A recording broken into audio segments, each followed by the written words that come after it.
नमस्कार। आज तारीख 7 अक्टूबर 2025, दिन मंगलवार। देश और दुनिया की 25 सबसे बड़ी और ताज़ा खबरों के साथ मैं अंजलि। तो आइए बिना किसी देरी के शुरू करते हैं। पीएम मोदी का स्वच्छ शक्ति अभियान का दूसरा चरण लॉन्च। देश के प्रधानमंत्री पीएम नरेंद्र मोदी ने आज 7 अक्टूबर 2025 को राष्ट्रपिता महात्मा गांधी की जयंती के उपलक्ष्य में स्वच्छ शक्ति अभियान के दूसरे चरण की शुरुआत की है। यह अभियान शहरी और ग्रामीण क्षेत्रों में प्लास्टिक मुक्त भारत और जल संरक्षण पर केंद्रित होगा।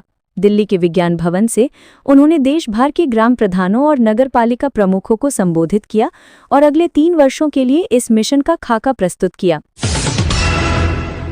भारतीय रिजर्व बैंक आरबीआई ने ब्याज दरों में कोई बदलाव नहीं किया। अर्थव्यवस्था को स्थिर रखने के लिए भारतीय रिजर्व बैंक के गवर्नर शक्तिकांत दास ने आज मौद्रिक नीति समिति की बैठक के बाद रेपो दर यानी रेपो रेट को 6.5% पर बरकरार रखने की घोषणा की है। ये लगातार 5वीं बार है जब आरबीआई ने दरों में कोई बदलाव नहीं किया। गवर्नर ने कहा कि वैश्विक अनिश्चितताओं के बावजूद भारत की विकास दर 7% से ऊपर रहने का अनुमान है। यह निर्णय महंगाई दर को नियंत्रण में रखने के उद्देश्य से लिया गया है। जम्मू कश्मीर में आतंकवादी घुसपैठ की कोशिश नाकाम, 3 आतंकी ढेर। जम्मू कश्मीर के पुंछ सेक्टर में आज सुबह तड़के भारतीय सेना के सतर्क जवानों ने नियंत्रण रेखा यानी एलओसी के पास पाकिस्तान की ओर से हो रही एक बड़ी घुसपैठ की कोशिश को नाकाम कर दिया है। इस मुठभेड़ में सेना ने 3 आतंकियों को मार गिराया है, जबकि एक जवान घायल हो गया है। रक्षा मंत्रालय ने इसकी पुष्टि करते हुए बताया कि मारे गए आतंकियों के पास से भारी मात्रा में हथियार और गोला बारूद बरामद हुआ है।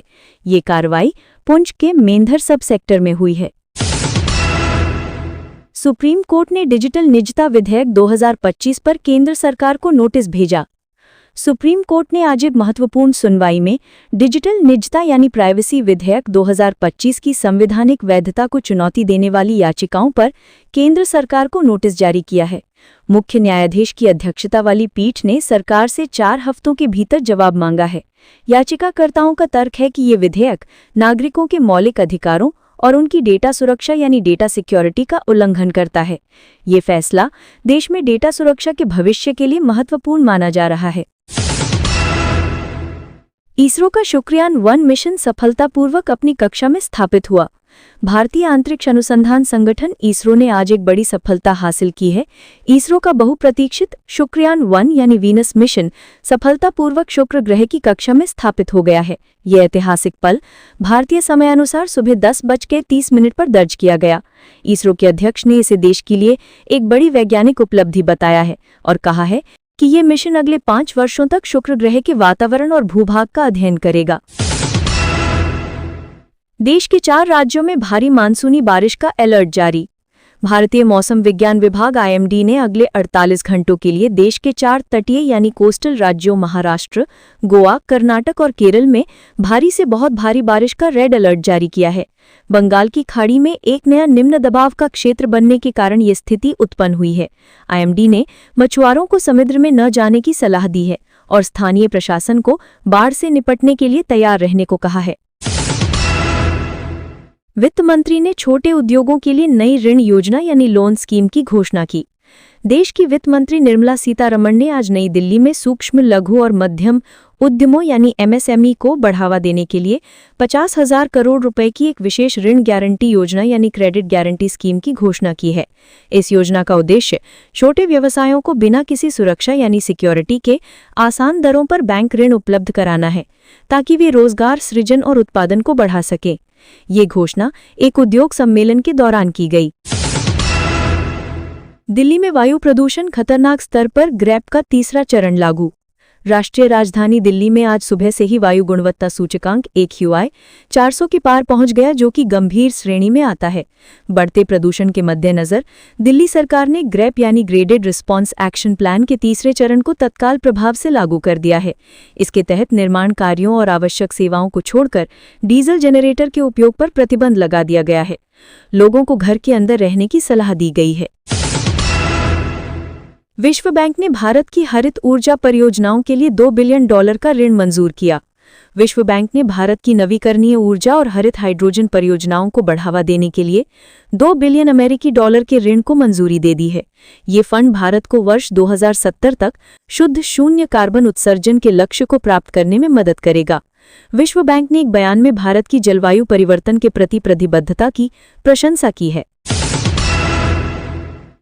महाराष्ट्र में मराठा आरक्षण को लेकर प्रदर्शनकारी और पुलिस के बीच झड़प। महाराष्ट्र के जालना जिले में मराठा आरक्षण की मांग को लेकर विरोध प्रदर्शन कर रहे आंदोलनकारियों और पुलिस के बीच आज हिंसक झड़प की खबर है।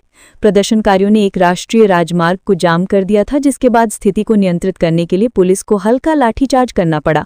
इस दौरान कुछ पुलिसकर्मी और प्रदर्शनकारी घायल हुए हैं। राज्य सरकार ने शांति बनाए रखने की अपील की है।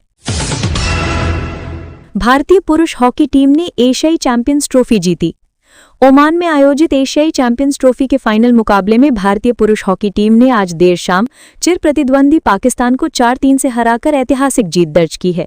भारत ने लगातार दूसरी बार ये खिताब अपने नाम किया है। प्रधानमंत्री और खेल मंत्री ने टीम को बधाई दी है। ये जीत अगले ओलंपिक से पहले टीम के आत्मविश्वास को बढ़ाएगी। तेल कंपनियों ने वाणिज्यिक गैस सिलेंडर के दाम घटाए। तेल विपणन कंपनियों ने आज 7 अक्टूबर 2025 से 19 किलोग्राम वाले वाणिज्यिक यानी कमर्शियल गैस सिलेंडर एलपीजी की कीमतों में 50 रुपये प्रति सिलेंडर की कटौती की घोषणा की है। हालांकि घरेलू उपयोग के 14.2 किलोग्राम वाले सिलेंडर की कीमतों में कोई बदलाव नहीं किया गया है। ये कटौती रेस्टोरेंट और होटलों के लिए बड़ी राहत मानी जा रही है। नई दरें तत्काल प्रभाव से लागू हो गई हैं। उत्तर प्रदेश में भूमाफियाओं के खिलाफ बड़ी कार्रवाई जारी। उत्तर प्रदेश सरकार ने राज्य में अवैध रूप से सरकारी और निजी जमीन पर कब्जा करने वाले भूमाफियाओं के खिलाफ एक बड़ा अभियान शुरू किया है। पिछले 24 घंटों में प्रदेश के विभिन्न जिलों में 50 से अधिक एफआईआर दर्ज की गई हैं और कई अवैध निर्माणों को ध्वस्त किया गया है। मुख्यमंत्री ने अधिकारियों को कब्जा मुक्त यूपी बनाने का निर्देश दिया है।